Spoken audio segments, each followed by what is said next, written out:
નમસ્કાર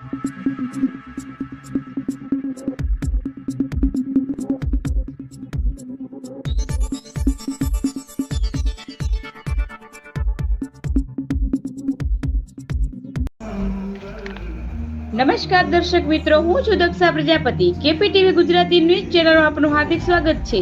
સૌપ્રથમ નજર કરીએ આજના મુખ્ય સમાચાર પર. બનાસકાંઠા જિલ્લાના વિભાજનને લઈ વિરોધ યથાવત. ઓગળ જિલ્લો બનાવવાની માંગ સાથે દિયોદરમાં વિરોધ. ઓગળથડીમાં મહારેલી સ્વરૂપે મોટી સંખ્યામાં લોકો પહોંચ્યા. અહેવાલ દક્ષા પ્રજાપતિ.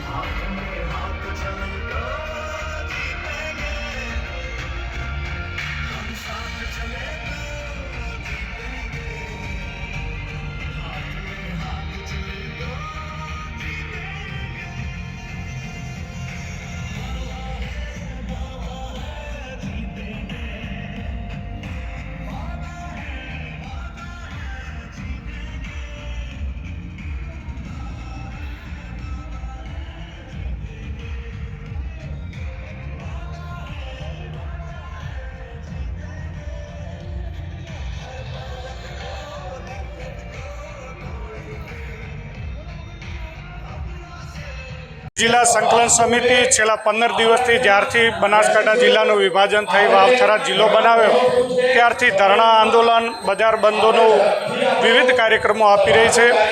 આપ જોઈ શકો છો, જ્યારથી બનાસકાંઠાનું વિભાજન થયું અને વાવથરા જિલ્લો અસ્તિત્વમાં આવ્યો, અમે વાવથરા જિલ્લાનો વિરોધ નથી કરતા, પરંતુ વર્ષો જૂની માંગણી હતી કે જે જગ્યાએ આપણે સૌ અહીં ઉપસ્થિત છીએ એવા ઓગળજી મહારાજ કે જેમને અહીંની પ્રજા ભગવાન તરીકે માનતી હતી અને લોકોની પણ માંગણી હતી ક્યારેક ને ક્યારેક ઓગળ જિલ્લો ઓગળજી મહારાજના નામથી બનશે, પરંતુ ખૂબ નિરાશા આ વિસ્તારની જનતાને મળી છે. આપ જો ધાનેરા હોય, થરા હોય, કાંકરેજ હોય, ભીરડી હોય, દિયોદર હોય, ભાભર હોય, બધા જ લોકો નારાજ છે. અને આજે ઓગળ જિલ્લા સંકલન સમિતિ એક વિશાળ 2000થી વધુ બાઇકોની રેલી કરી છે. સાથે સરકારને સદબુદ્ધિ મળે અને ફરીથી પૂર્ણ વિચારણા કરે, રાજ્યના મુખ્યમંત્રી અને એના મંત્રીઓને સદબુદ્ધિ મળે એના માટે અમે ઓગળજી મહારાજના સાનિધ્યમાં એક યજ્ઞનું પણ આયોજન કર્યું છે.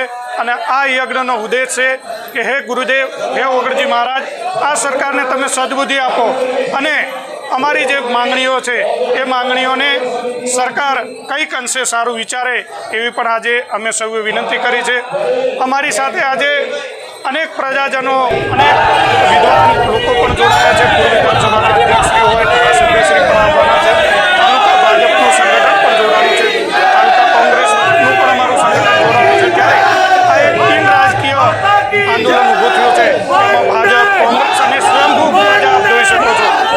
આભાર માનીશ મીડિયાનો કે જ્યારથી અમારી માંગણી લઈને અમે અનશન પર બેઠા છે ત્યારથી બનાસકાંઠા જિલ્લાના દરેક પ્રિન્ટ, ઇલેક્ટ્રોનિક્સ મીડિયા હોય, પ્રિન્ટ મીડિયા હોય, એમણે પણ ખૂબ અમને અમૂલ્ય સહયોગ આપ્યો છે. અને ભવિષ્યમાં જે અમારી વ્યાજબી માંગણીઓ છે આપ રાજ્ય સરકાર સુધી પહોંચાડશો. અને હંમેશા કહેવત છે કે મીડિયા એ ચોથી જાગીર કહેવાય છે અને ચોક્કસ આજે પ્રજાનો ભયંકર આક્રોશ છે. હજી પણ જો સરકાર ચેતે તો ખૂબ સારું રહેશે, નહીં હજી અમે જલન આંદોલનો અમારા રહેશે ઓગળ જિલ્લાના.